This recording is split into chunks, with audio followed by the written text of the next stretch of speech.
Now, let's go to Central Americans and military rule to understand further about the refugee asylee problems in the 1970s and 1980s.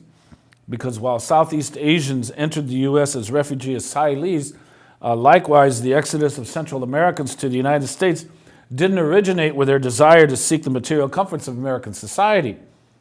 Rather, vicious civil wars and the social chaos that those wars engendered forced the region's people to flee. And as Juan Gonzalez emphasizes in The Harvest of Empire, in each case, the origins and spiraling intensity of those wars were a direct result of military and economic intervention by the United States. As it had done with earlier Cuban and Dominican arrivals, as Juan Gonzalez states, Washington pursued a dual and discriminatory policy towards the new immigrants.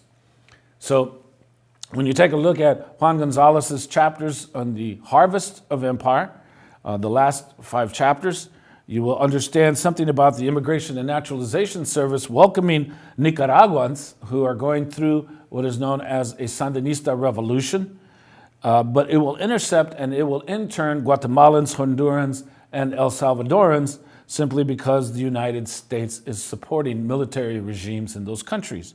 So by routinely denying refugee status to Guatemalans, Hondurans, and Salvadorans, the U.S. condemned those who managed to sneak across the border to a precarious and illegal existence at the margins of Anglo society. Now, this gave birth in the United States to a very important movement known as the Sanctuary Movement.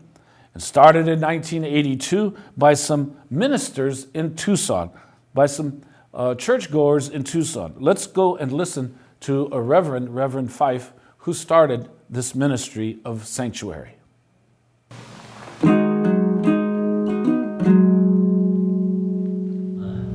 The 4th of July in 1980, a coyote, a smuggler, took a group of 26 Salvadorans into the desert across the border. And after hiking for several hours through Organ Pipe Cactus National Monument, he pointed to some lights in the distance early in the morning and said, "That's Los Angeles. You just keep walking toward those lights and you'll get to Los Angeles." Well, it was the middle of the Sonoran Desert, and those lights were a copper mine in Ajo, Arizona. And before the next day was out, people began to die of dehydration and heat stroke out there. And those who survived when they were found were brought to the hospital here in Tucson. And some of us who were pastors were asked to provide pastoral care to those very traumatized survivors from El Salvador. We'd take in people to asylum hearings who had torture marks all over their body, and fly in Amnesty International doctors who would testify, yeah, this guy's been tortured. And the judge would order him deported the next day.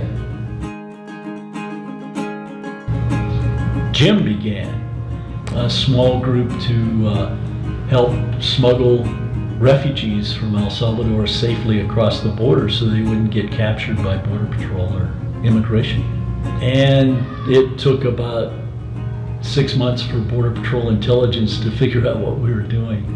And they sent us a message that basically said, "We know what you guys are up to, stop it or we'll indict you." And our answer was, well, we'll go public and we'll publicly receive a family from El Salvador into the sanctuary of the church. To declare sanctuary meant that you made the move ethically from protest. So we found that what we had done, motivated primarily by self-defense, had become a movement. Increasingly, people began to contact us and say, "What's this sanctuary idea and how do we do it?" Some of us got federal felony convictions as a result of our efforts. we're not only opposed to this policy and practice of our government that's costing so many lives and is so repressive, but we stand in active resistance to that.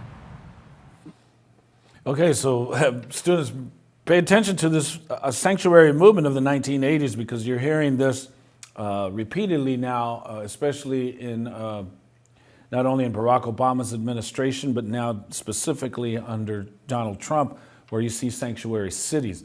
The issues are a little bit different with regards to what happened in the 1980s, but nonetheless, they're trying to take on a similar process of change that the sanctuary movement took on in the 1980s.